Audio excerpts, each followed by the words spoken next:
Hi there, Working Homeschool Mom. This is Charlotte from Charlotte Jones 24/7 and My Little Homeschool. And this is episode number 131 of the Strike a Balance podcast for Working Homeschool Moms. I just have to apologize for my croaky voice. I'm recovering from a little bit of flu. If you're new here, I'm so glad that you found me. And I really hope that there are lots of episodes that are going to help you on your Working Homeschool Mom journey. And if you're returning, as always, thank you so much for your time. I really appreciate it. Today's episode is another AMA episode. I absolutely love this because I love answering questions from my community.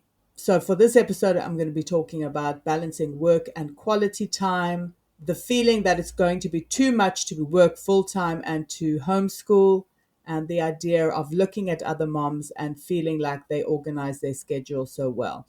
Some really, really juicy topics here, and I'm excited to dive into each and every one of these and to answer these questions from my community. But before we get to the episode, I'd be ever so grateful if you could rate, review, or subscribe to the podcast, or you could forward the podcast to a working homeschool mom who needs some support on her journey. Thank you so much and enjoy the episode.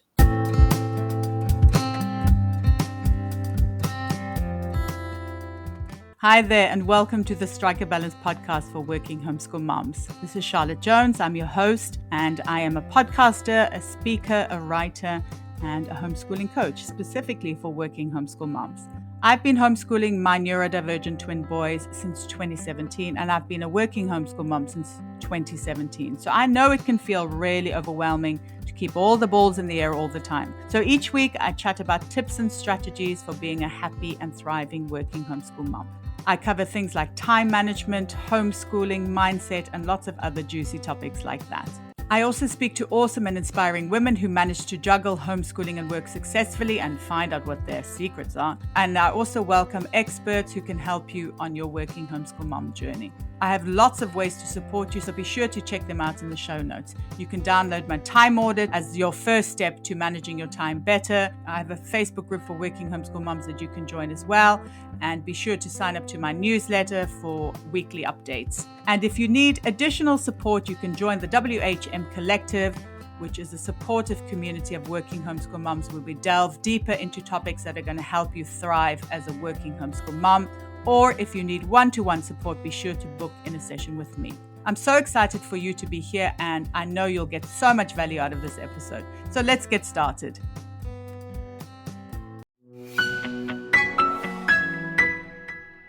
Working homeschool mom, I know how overwhelming it can be to choose a math curriculum for your homeschool. That's why I'd like to tell you about the online math curriculum we've been using for years, ctcmath.com. As far as math curriculums go, it has loads of great features that solve lots of the math issues we've had, and I know a lot of homeschooling families have. Here are just a few of the many features that we really like. Questions are adaptive, which means the interactive questions change in difficulty depending on the student's ability. The program uses a smart algorithm that tracks the student's progress and delivers questions based on their exact needs. The student doesn't even know this is happening, helping them to build confidence and master math concepts. Concepts are delivered through video tutorials and summaries which are clear, complete, and easy to follow. It's like having your very own teacher. This ensures your children understand something before they're asked to practice it. And then for us parents, CTC Math has extensive reports which are so valuable in monitoring your child's progress and spotting any gaps. And they offer a 12-month money-back guarantee if this curriculum is not for you and your family.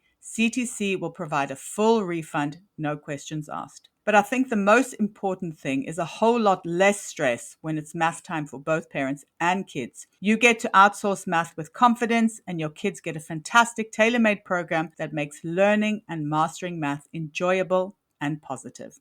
Visit CTC Math today to start your free trial. CTC Math is also offering you, listener, an amazing special. When you go to ctcmath.com/MLH, you can get a half price discount plus a bonus 6 months for free. That's ctcmath.com/MLH.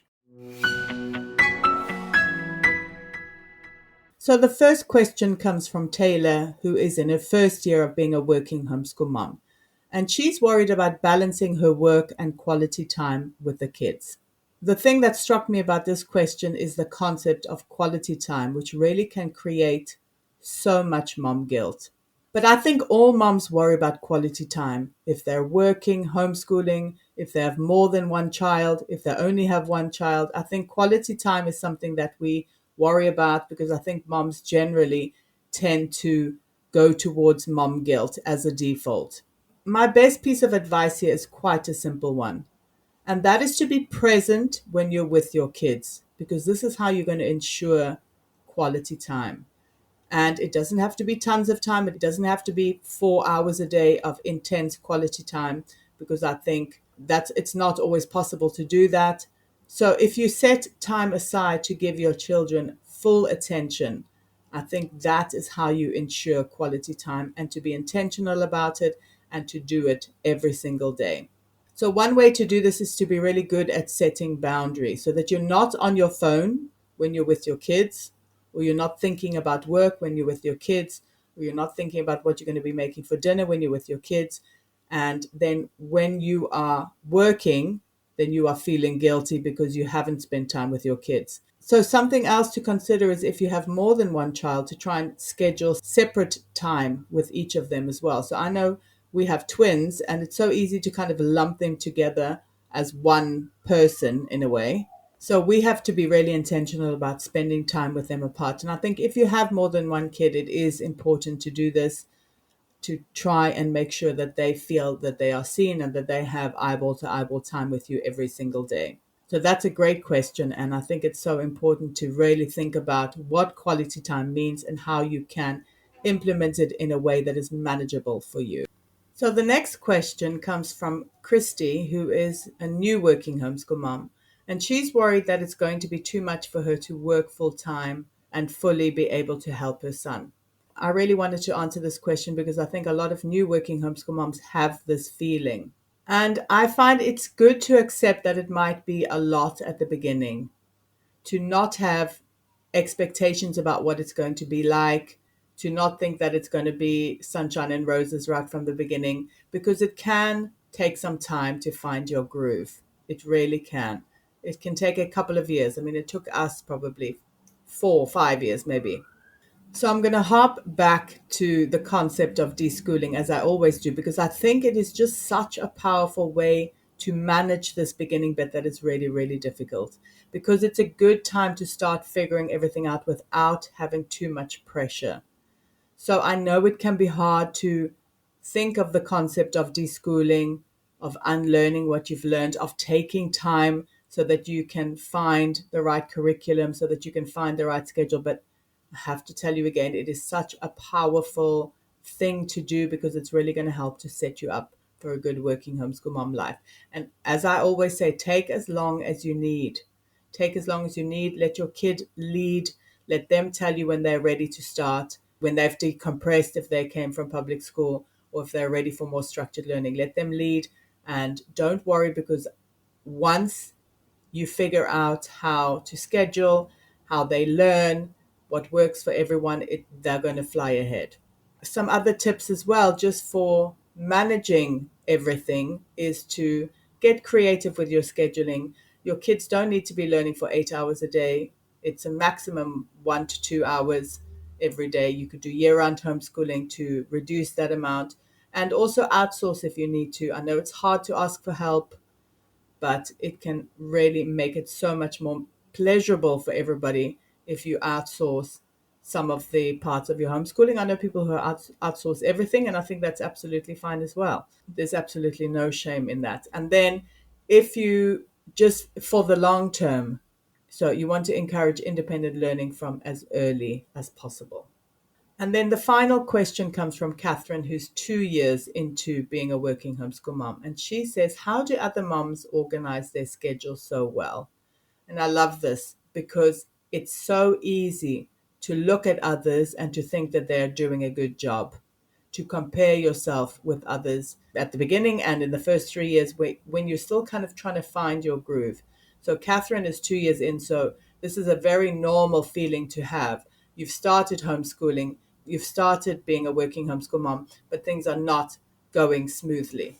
So I think trying not to compare is going to make your working homeschool mom life much easier to manage. I think we're all just doing the best that we can, I believe.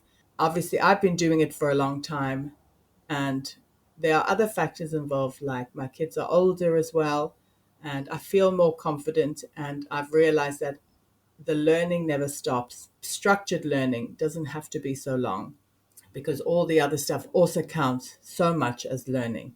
And just in general, with something difficult like this, or something, or like a big change like this, is to know what your priorities are, because this is going to help you to manage your schedule. So obviously, homeschooling needs to be priority, because that's going to mean that you're going to be spending energy and time on that. But are there some other things that you can let go of at the same time? What is not a priority for you?